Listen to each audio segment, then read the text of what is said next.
Hello friend, आज हम assessment for learning का एक क्वेश्चन यहाँ पे देखेंगे।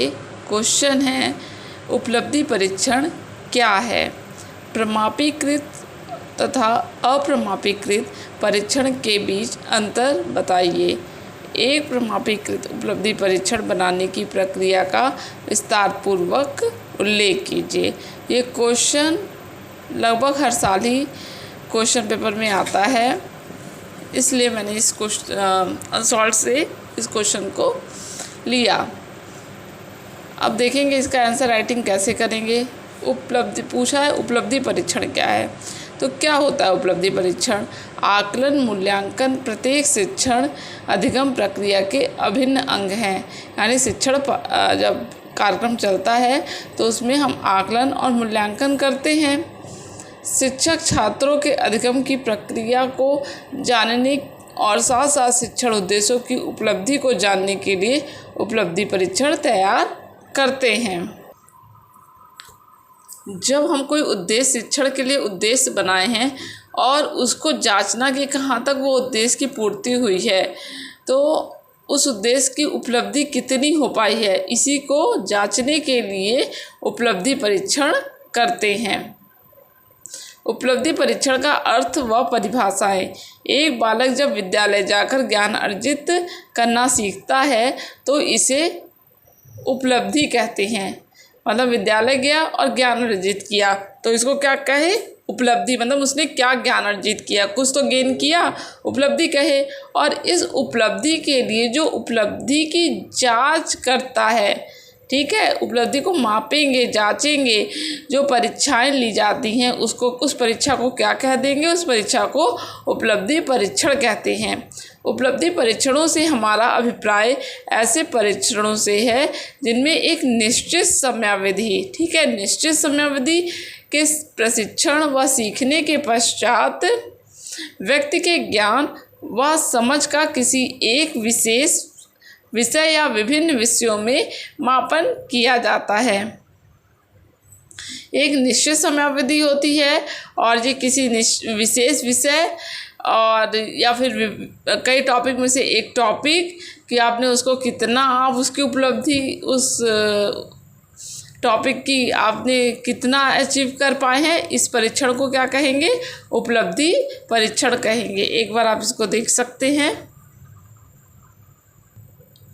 आगे हम उपलब्धि परीक्षण के प्रकार देखेंगे। उपलब्धि परीक्षण के दो प्रकार होते हैं। एक है प्रमाणीकृत उपलब्धि परीक्षण, जिसे स्टैंडर्डाइज्ड अचीवमेंट टेस्ट कहते हैं, और दूसरा है अध्यापक निर्मित उपलब्धि परीक्षण, जिसे टीचर मेड अचीवमेंट टेस्ट कहते हैं। टीचर मेड अचीवमेंट टेस्ट कितने प्रकार के होते हैं? तो ये 3 प्रकार के होते हैं। ये 3 प्रकार के होते हैं। निबंधनात्मक या आत्मनिष्ठ, जिसको इंग्लिश में एसे टाइप, और सब्जेक्टिव टाइप, जिसमें लिखना होता है। फिर वस्तुनिष्ठ प्रकार के ऑब्जेक्टिव टाइप होते हैं। और तीसरा है प्रयोगात्मक प्रैक्टिकल टाइप। और जो हमारा ऑब्जेक्टिव टाइप होता है वो भी 2 प्रकार का होता है। प्रत्यास्मरण प्रकार रिकॉल टाइप, और एक है पहचान प्रकार रिकॉग्निशन टाइप। फिर रिकॉल टाइप भी 2 प्रकार के होते हैं। साधारण प्रत्यास्मरण का रूप सिंपल रिकॉल टाइप, और एक है रिक्त स्थान पूर्ति रूप। यहाँ पे देखिए काफ़ी लंबा हो रहा है, तो इसकी कई बार प्रैक्टिस कर लेंगे तो कॉन्सेप्ट तो क्लियर हो जाएगा कि प्रमाणीकृत क्या है। अध्यापक निर्मित को ही अप्रमाणीकृत उपलब्धि परीक्षण कहते हैं। कभी कभी ये दिक्कत हो जाती है कि अप्रमाणीकृत उपलब्धि परीक्षण क्या है, तो कहीं कहीं लिखा रहता है अध्यापक निर्मित उपलब्धि परीक्षण। तो यहाँ कॉन्सेप्ट क्लियर हो जाना चाहिए कि अध्यापक निर्मित उपलब्धि परीक्षण और अप्रमाणीकृत उपलब्धि परीक्षण एक ही बात है। फिर पहचान प्रकार। पहचान प्रकार में क्या है?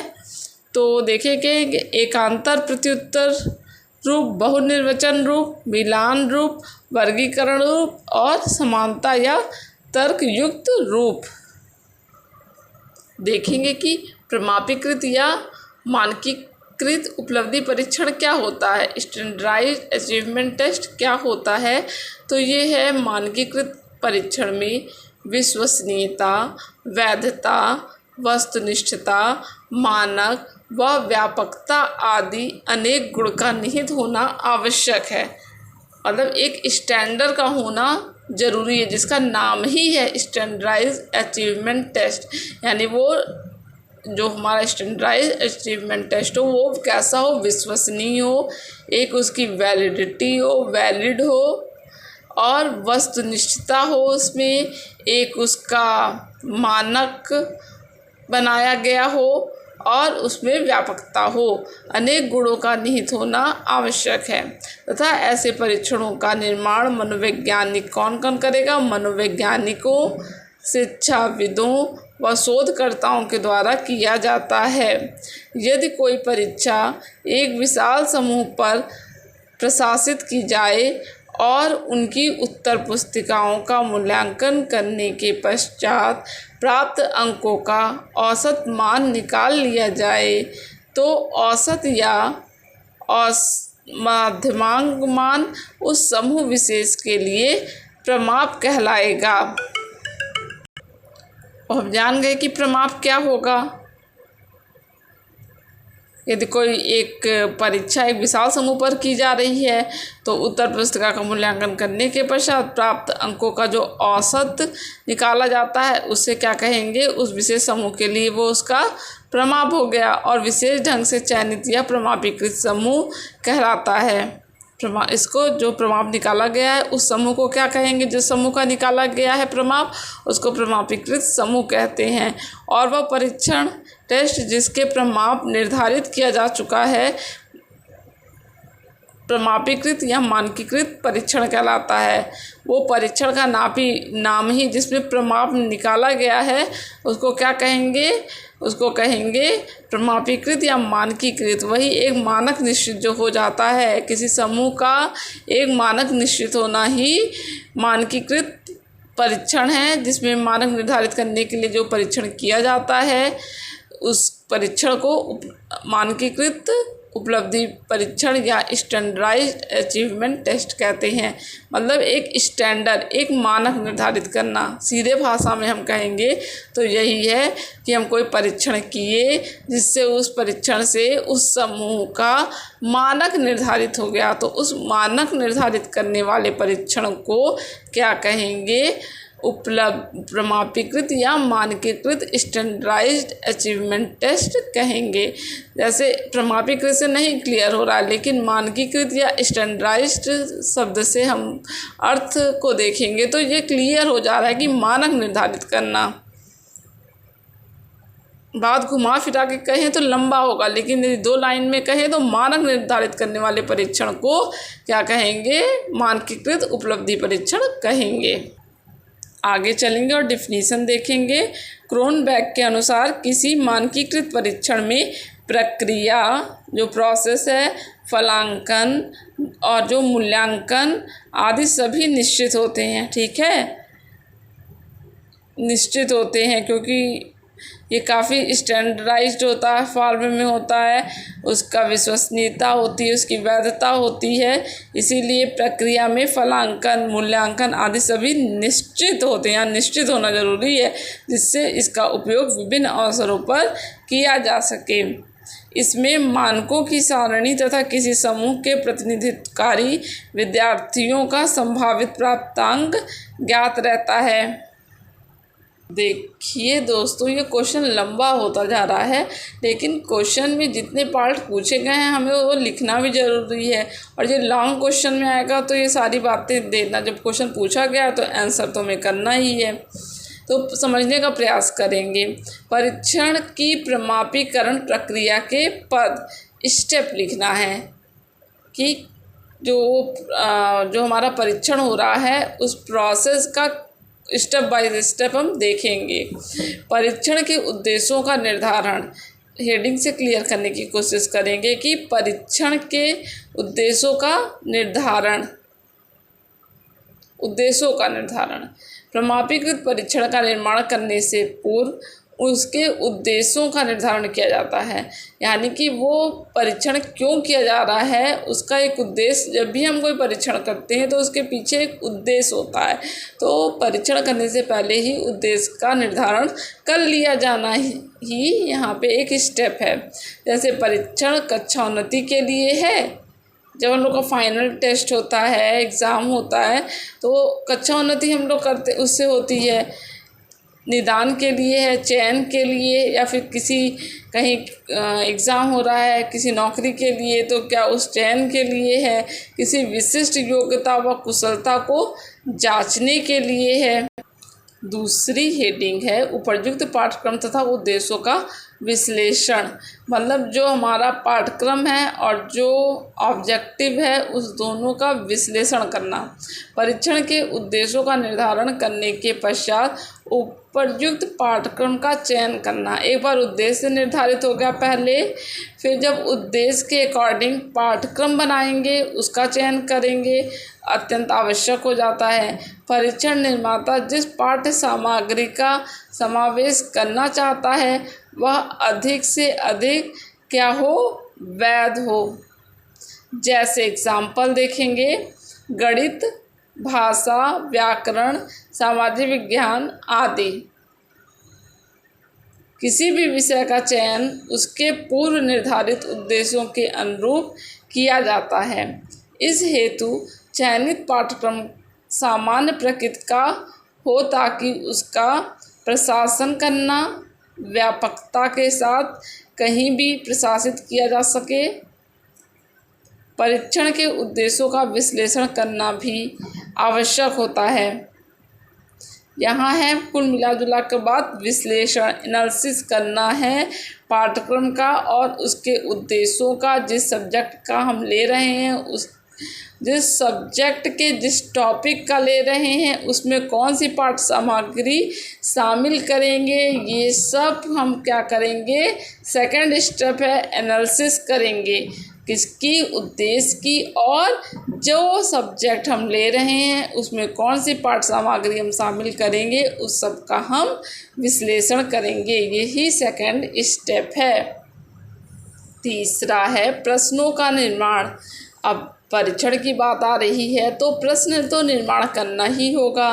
परीक्षण में ऐसे परीक्षण पदों को सम्मिलित किया जाना चाहिए जो संपूर्ण पाठ्यक्रम विषय वस्तु का प्रतिनिधित्व करते हैं। यानी ऐसा हम ना प्रश्न बना लें कि वो पूरा पाठ्यक्रम ना आए, उसमें किसी आगे से ही या पीछे से ही ले लिया जाए, लेकिन क्वेश्चन वहाँ से ना आना चाहिए कि पूरा पाठ्यक्रम को कम से कम वो टच करता हुआ हो कि पता चले कि विद्यार्थी ने पाठ्यक्रम को किस तरह पढ़ा है। प्रश्नों की संख्या पर्याप्त रखी जाए। प्रश्नों की भाषा जो हो वो द्विअर्थी ना हो, यानी प्रश्न जो हो वो समझ में विद्यार्थियों को आना चाहिए। प्रश्नों की भाषा सरल, स्पष्ट व संक्षिप्त हो। ऐसे प्रश्नों को ना रखा जाए जिनमें परीक्षार्थियों के अनुमान से उत्तर देने की संभावना हो। यदि अनुमान से उत्तर देने लगेंगे तब परीक्षण अपना उद्देश्य पूरा नहीं कर पाएगा, मूल्यांकन ठीक प्रकार से नहीं हो पाएगा। देखते हैं परीक्षण का प्रारंभिक प्रारूप कैसा बनाया जाता है। प्रारंभिक प्रारूप है ये। परीक्षण में प्रश्नों को लिखकर एक प्रिलिमिनरी फॉर्म तैयार कर लिया जाता है। इसमें परीक्षार्थियों को निर्देश, आंसर की आदि को तैयार किया जाता है। मतलब ये पहला स्टेप है। प्रश्न बन गया है, प्रारंभिक मतलब पूरा क्वेश्चन पेपर एक तरीके से बन चुका है, तैयार हो गया, उसकी आंसर की भी साथ में तैयार कर ली गई है। प्रश्नों का चयन। परीक्षण में प्रश्नों को सरल से कठिन के क्रम में व्यवस्थित किया जाता है। यह प्रक्रिया क्या होती है, आइटम एनालिसिस के पश्चात की जाती है जब प्रश्नों का अंतिम चयन हो जाता है। तो क्वेश्चन किस बार में होगा, सरल से कठिन की तरफ जाएगा। प्रश्नों की वैधता निश्चित करना। प्रश्नों की वैधता की जांच हेतु 3 कसौटियों को ध्यान में रखा जाता है। जैसे क्या है, वस्तुनिष्ठता, कठिनाई स्तर व विभेदकारी क्षमता। ये जांच हेतु तीन कसौटियाँ हैं कि वस्तुनिष्ठता, कठिनाई स्तर व विभेदकारी क्षमता। 7 स्टेप है समानांतर परीक्षा प्रारूप तैयार करना। प्रायः सभी प्रमाणीकृत जो स्टैंडर्डाइज टेस्ट होता है का समानांतर परीक्षा, मतलब उसके पैरेलल में ही जो हम एक क्वेश्चन पेपर बना चुके हैं, परीक्षण के लिए हम पूरी तैयारी कर चुके हैं, उसके पैरेलल में ही उसी उद्देश्य के लिए हम उसी तरह उसके समानांतर में एक दूसरा प्रारूप पूरा प्रोफार्मा ही हम क्या करते हैं, बना लेते हैं कि यदि आवश्यकता पड़े, जैसे कभी कभी होता है ना, लीक हो जाता है पेपर, इस तरह की बातें आ जाती हैं, तो एक समानांतर पेपर बनाने का प्रयोग किया जा सके, मतलब यूज़ किया जा सके आवश्यकता पड़ने पर। फिर है 8वां स्टेप मानक निर्धारण। प्रमाणीकृत परीक्षण की प्रमुख विशेषता मानकों का निर्धारण करना है। इस दृष्टि से आयु मानक, ग्रेड मानक तथा शतांशीय मानक तैयार कर लिए जाते हैं। मतलब मानक निर्धारण तो ये सब मानक, आयु मानक, ग्रेड मानक, शतांशीय मानक, इसके अलावा प्रमाणीकृत मानक भी तैयार कर लिए जाते हैं। परीक्षण का अंतिम प्रारूप। परीक्षण की अंतिम प्रारूप तैयार करने से पूर्व उसकी पुनः वैधता व विश्वसनीयता ज्ञात कर ली जाती है। अंतिम प्रारूप बनाने से पहले भी उसकी विश्वसनीयता तैयार कर ली जाती है। परीक्षण की वैधता ज्ञात करने की निम्नलिखित विधियां हैं। ये है परीक्षण की वैधता, विश्वसनीयता दोनों ज्ञात करने की कौन कौन सी विधियां हैं, तो ये है टेस्ट रीटेस्ट मेथड, मतलब एक बार टेस्ट हुआ फिर दोबारा जब हम टेस्ट करेंगे तो लगभग उसी तरह वो स्टूडेंट परफॉर्म करना चाहिए, तब तो उसकी वैधता निश्चित हो पाएगी उस टेस्ट की। ये नहीं कि एक टेस्ट में बहुत ज़्यादा नंबर पा लिया और सेम वैसे ही टेस्ट में वो बहुत ही कम नंबर पा लिया, तो ये परीक्षण पर संदेह उत्पन्न कर देता है। स्प्लिट हाफ मेथड है, पैरेलल फॉर्म मेथड है और KR फार्मूला है। हम इसको अच्छी तरीके से याद कर लेंगे